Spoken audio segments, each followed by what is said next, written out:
Hello, everyone. This is Mark Wolf from CANARIE. We're at the Joint Security Project webinar. I'm hoping that you can all hear me. It worked. The microphone worked fine in our trials.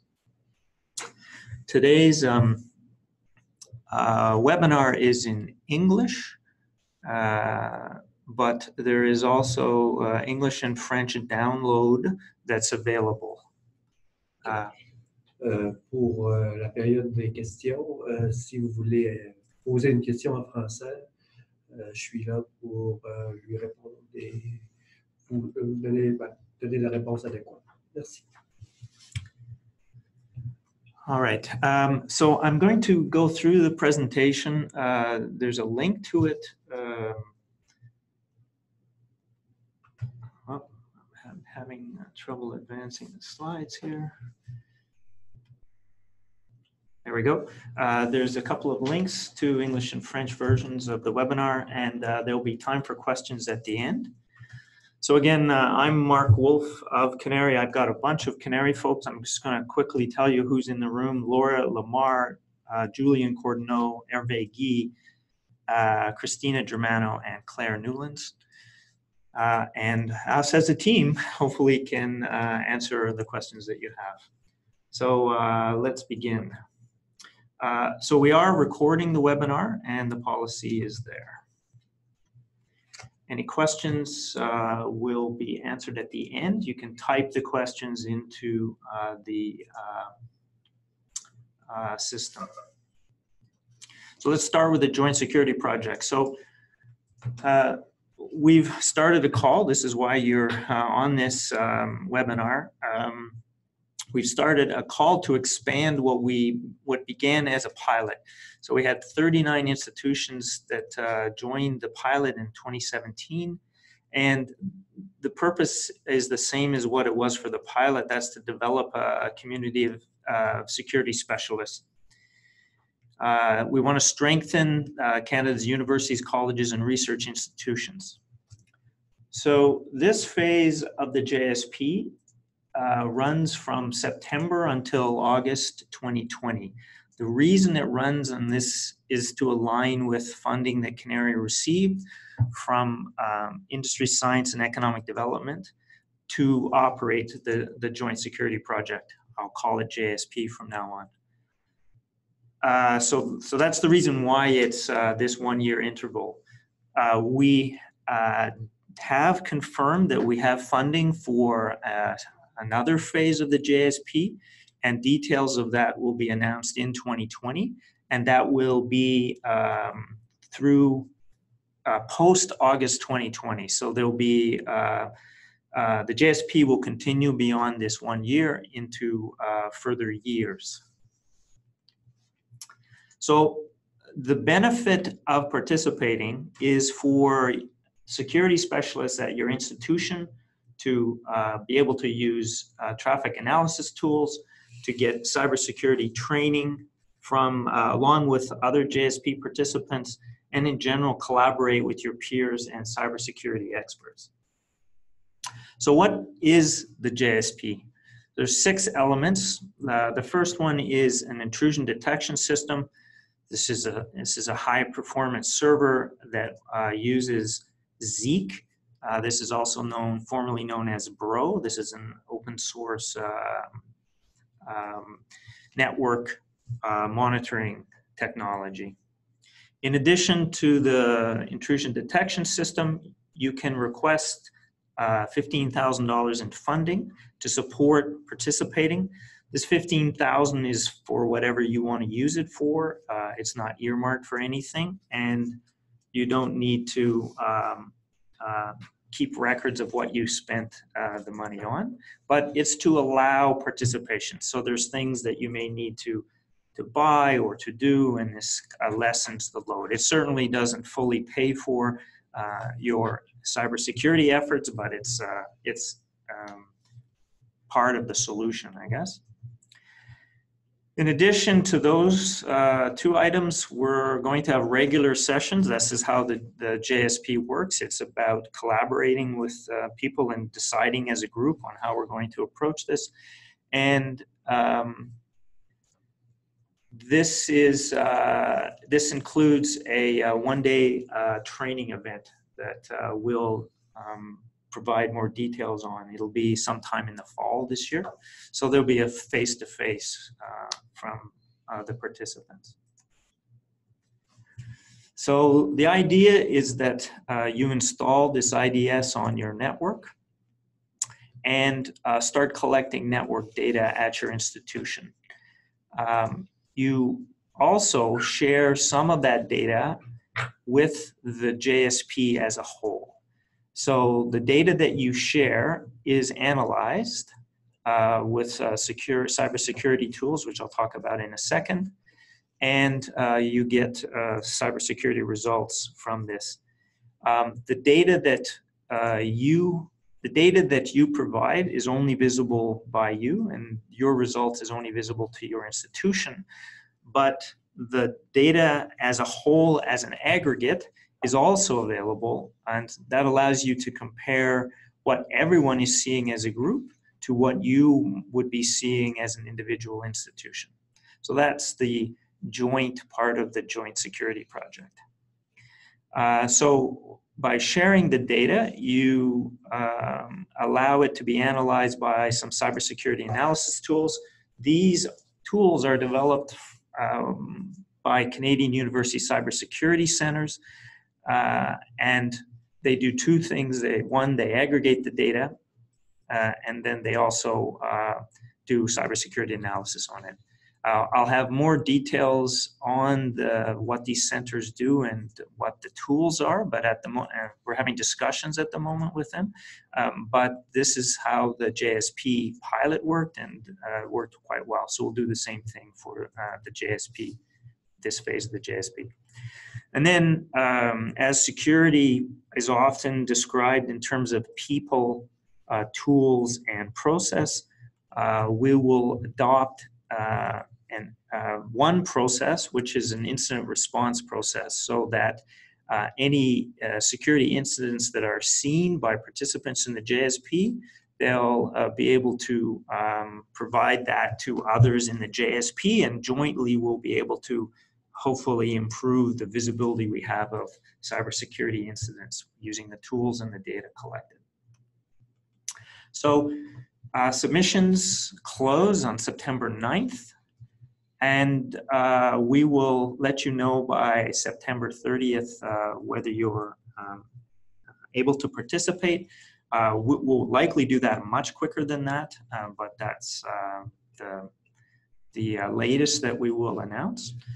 As I mentioned, there'll be a training workshop, and we'll have more details about that, but a one-day training workshop similar to what happened in the JSP pilot. And this phase will complete August 31st, 2020. There'll be a follow-on phase that we'll tell you more about in early 2020. So who is eligible to participate? So you have to be connected to the National Research and Education Network. We have a way, if you're not sure, we have a way to check. There's a link that you can click on, and if you do that from within the walls of your institution, it should only work if you're connected to the internet. So it's a bit of networking magic, allows you to do that. This is for colleges, universities, and research facilities. It's not at the moment for federal government research facilities. So there's an FAQ on the CANARIE site. If you go under network cybersecurity, that's where the application is, etc. And that FAQ has quite a few of these pieces, but here's some extra details. We've been asked in the past, what is the IDS that's installed or that's provided to you? And like I said, it's a high-performance server with Zeek as the software. So a Dell server and Zeek software. We provide 2 network taps, so it allows you to connect to 2 networking locations. Where that should be in the network is something that is discussed by the Joint Security Project, but that is actually a very interesting debate. In the pilot, there was a bit of variation. Some people had it behind their firewall, some people had it in front of their firewall, and there's a bit of a discussion on that, and I'm sure we'll have another discussion on that. But there's 2 network taps provided. If you have more things that you need to connect or you'd like to connect, getting the taps would be up to you.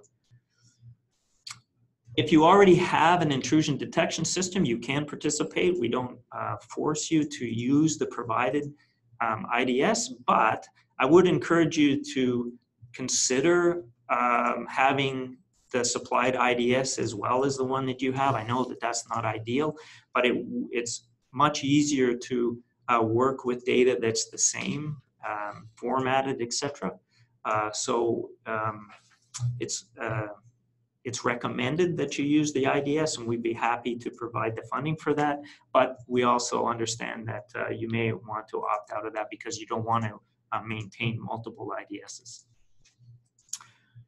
Question asks, what data will you be requested to share? So this is a decision that's made up of the participants.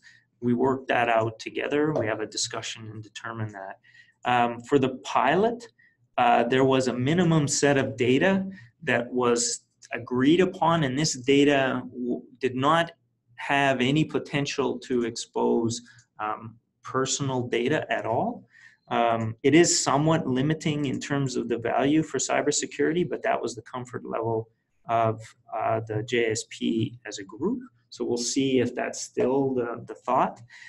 Some of the participants wanted to send more data because it's richer, and so there's ways to do that in the Zeek software. Quite easy to increase or decrease the amount of data. So this is the type of data, and there is a protocol that we'll probably just reintroduce that we used for the pilot on how the data is moved, and it worked quite well, and so we'll probably just reintroduce that, see if everyone thinks that's still okay, and go from there.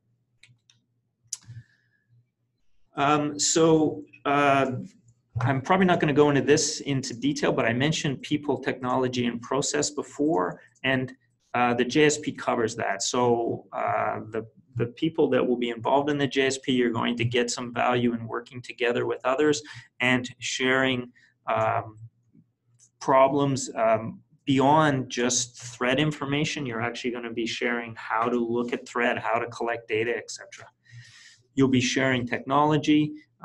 So the data that is shared with everyone in the JSP is of value, but you'll find that the IDS collects a lot more data than what is shared at the central aggregation. And so that data could be quite useful just to look at from your institutional perspective. And finally, I mentioned process. The scale of the JSP, we're going to try to have 160 institutions, up from 40, which is a very large increase, but we think that we can do it. Because of that, the analysis tools are self-serve, so there isn't a group of people looking at data on your behalf and finding security problems. So you have your own portal that allows you to look at your data and the aggregate data. But the fact that we have 160 sets of eyes or more on the data and would be able to alert others through an incident response protocol that we'll develop, perhaps we can do more than what you can do by yourself as a group. So there's 5 things roughly that we ask you to do if you participate. So that's collect network data, operate the equipment in accordance to the rules that everyone decides. So that hasn't been determined yet. Have a member of your staff participate in the video conferences that we have to develop these standards, attend the workshop, and upload the data to the network security data analysis tools. There's also a data sharing agreement, which we'll get into as a group, but this is an agreement that binds everyone into the shared data. And then at the end of it, a final written report so that CANARIE can say hopefully wonderful things about what we have done with the funding that we provided and the benefit to you in improving cybersecurity. So on the finance side, one of the questions that we've gotten in the past is, when do you get the payment? And the answer would be, it won't happen until after everything is done, August 31st, 2020. So you verify that those 5 items that I said earlier have been completed, and then provide us with, which includes the final report, and then we send you a check for $15,000. You don't have to track expenses, like I said before. So the other thing is that we, CANARIE has asked if it's possible that you don't need the $15,000. And the reason we say that is it makes it easier to support 160 users if we can make the money go farther. That's where the 160 comes from, and that's implied in that is that a few organizations don't really need the 15,000. It's not going to change really anything for them significantly, but it would allow another institution that absolutely needs the $15,000 to participate. And so the idea is that if you don't need that 15,000, that you would potentially forego it and allow another institution to attend. For the hardware, we would like everyone to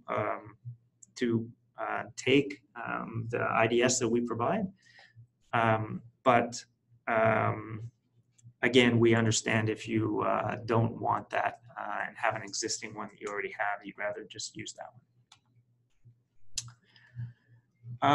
On the IDS, it's fairly simple. We haven't completed the documentation yet, but we will have that ready. Essentially, you'll select what you need. There's a number of configurations that happen when you connect it to the network, whether it's optical or copper and the optics, etc. And so there'll be a pick list of options that allow you to pick the one that fits your network. You select that, and the vendor will ship directly to you. Once you confirm that you receive the equipment to CANARIE, then CANARIE will pay the vendor, and that's it. Anything, issues that you have, you'll work with the vendor. Most of those should be either equipment that unfortunately doesn't work, or something which hopefully is rare, or there's shipping issues, etc. The equipment is yours, you own it, and there's warranty included with it, and that warranty is also assigned to your institution. So if anything goes wrong, you can call the vendor's direct line for support and get that fixed. Okay, that's all the slides I have. So I'm going to start going through the questions as they are in the chat box. So first question, great question.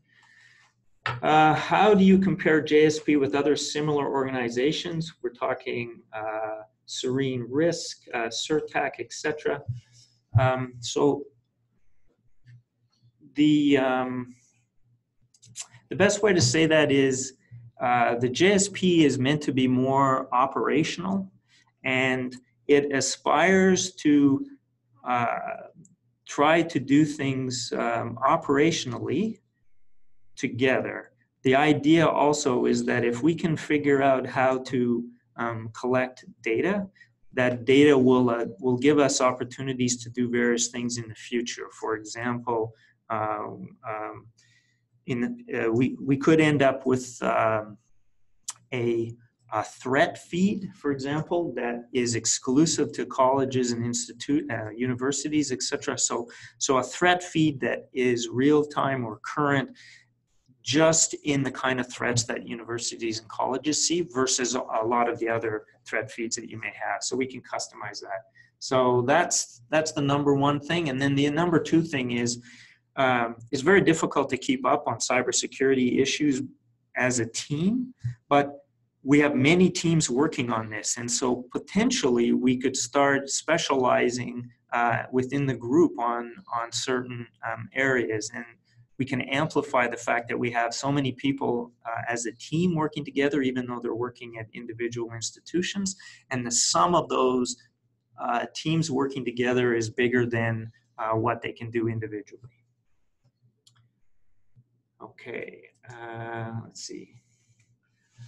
Next question. Do you think there's an impact on the network throughput to send the traffic collected by the IDS to the center of the JSP? Yep, this is a great question. So that was the good news of the pilot. We didn't have any issues sending the traffic that we collected. So we had no issues that I know of. I'm looking at Julian here. Now that said, we may have to make sure that the collection center has adequate networking, but we will look at that. So no, it didn't seem to be too big a deal. Julian, off the top of your head, do you remember a typical amount of data that might be sent? 300 to 400 kilobits per second. Usually this was a regular traffic. Okay. Thanks. Okay, next question. Are participants able to add additional software to the IDS? You know, that's something that I don't think we saw. It's potential. It's potentially okay, but I guess you'd have to carefully monitor the resources of the system to make sure that you're not starving the IDS. So it's a quite high performance machine. It includes flash memory, and so you potentially could. I wouldn't do it off the start, but you might be able to experiment with that once you have some comfort that you're meeting any real-time deadlines quickly. Could you post the presentation link again, please? Oh boy, that would have been useful to have put that at the beginning. Let me just see if I can go back to that. Sorry. Okay. Yeah, this is the link, I think, and it'll be available after the call. Okay. Okay. That's the link. You'll see if you participated, you'll get an email. Okay, for previous JSP participants, do you recommend a change to the Bro IDS that we've been running to the new platform?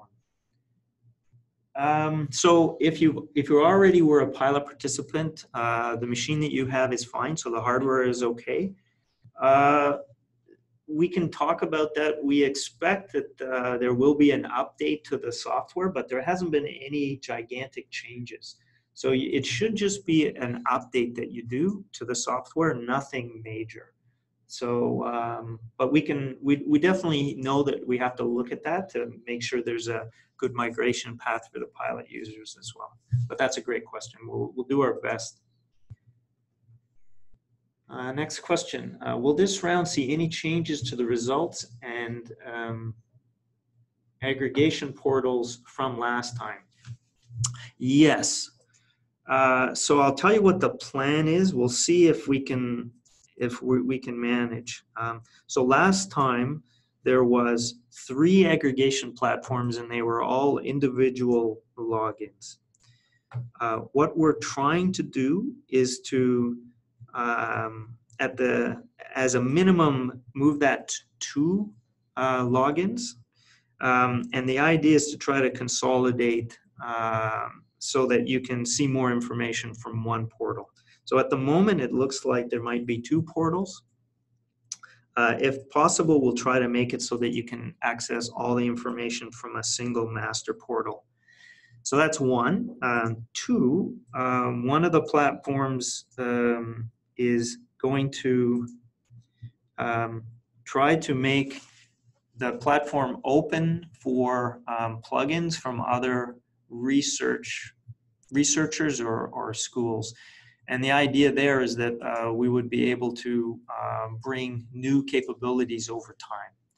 So we're going to try to make it expandable, much like some of the better research software platforms that do similar things with modules.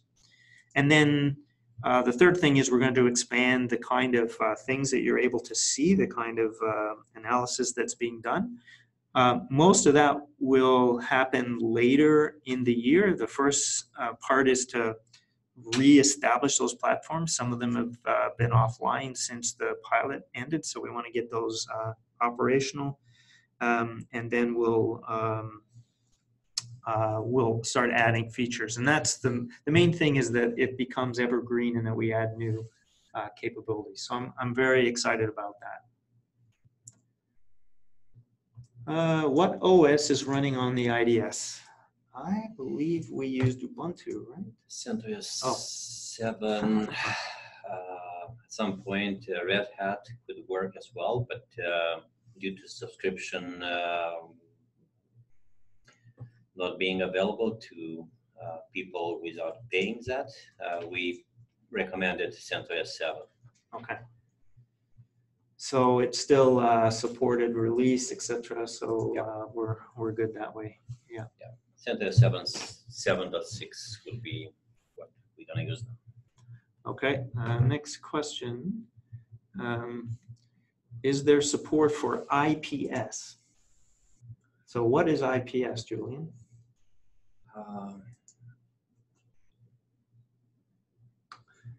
Intrusion prevention system.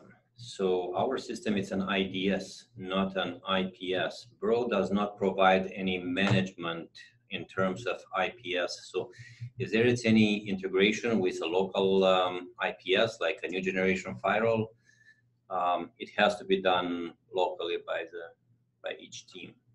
So the system is not an IDS IPS, it's just an IDS. Okay. Next question. Does the data collected by the JSP become the property of CANARIE, or does this data belong to the university? So that's a two-part question. One, the data does not belong to CANARIE at all, although CANARIE is going to send data from our IDS. All data is owned by the institution. So it's not shared, it's not anything. The one exception, obviously, is that the data provided is aggregated and without attribution, analysis is done on it. So you can't, the target is that you can't tell that the data is from a specific institution, but you get the benefit of seeing all the data at once. Second question is, does the contract between the university and JSP clearly mention this point? Absolutely, yeah. That's in the data sharing agreement. So there was one for the JSP pilot. It will have to be modified slightly for the JSP, but the purpose of it is to make it clear who owns the data.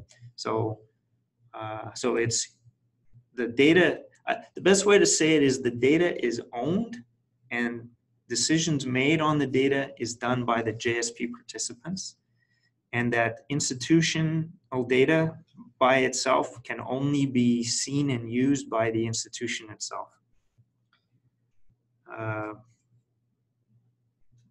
One other, oh, great.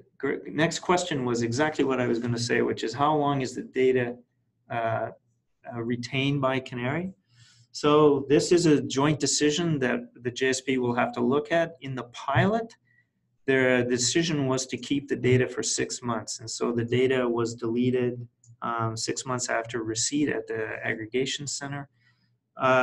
It could be 6 months, but with 160 participants versus 40, that may be too long, I guess. And so CANARIE anyway are going to be suggesting that we consider something smaller. And I don't know what that is, but it won't be more than 6 months, I'm sure.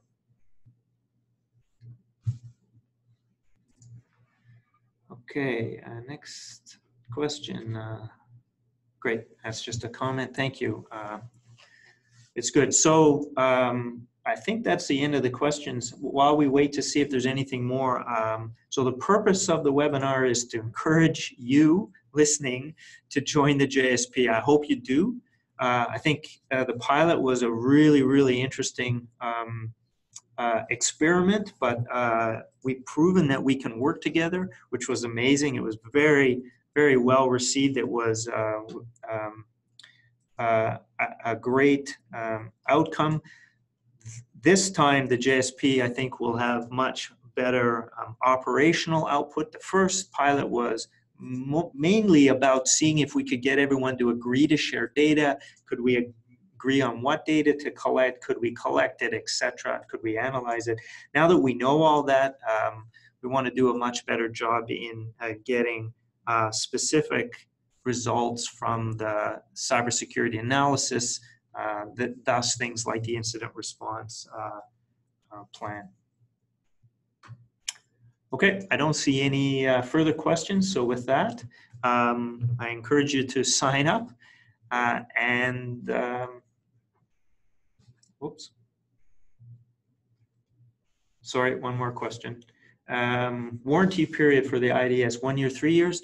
Right now it's 3 years is the standard warranty that we have. We might extend that. Like I said, we have a further phase happening after August 31st, 2020, and we'll need hardware to do that. So we'll be extending that likely, but for now, it looks like it's 3 years.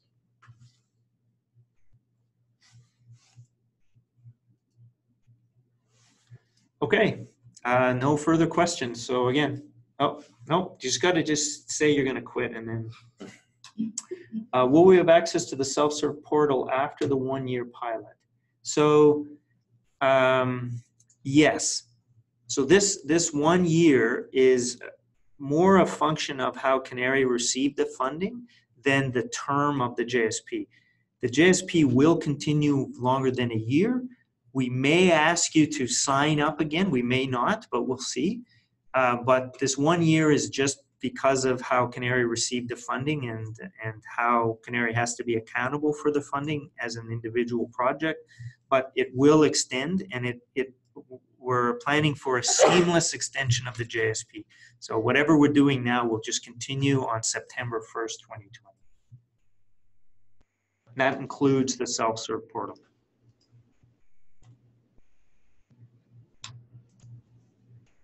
Going once. Going twice. All right, thanks in advance for applying, and we look forward to talking to you all in the JSP meetings. Bye-bye.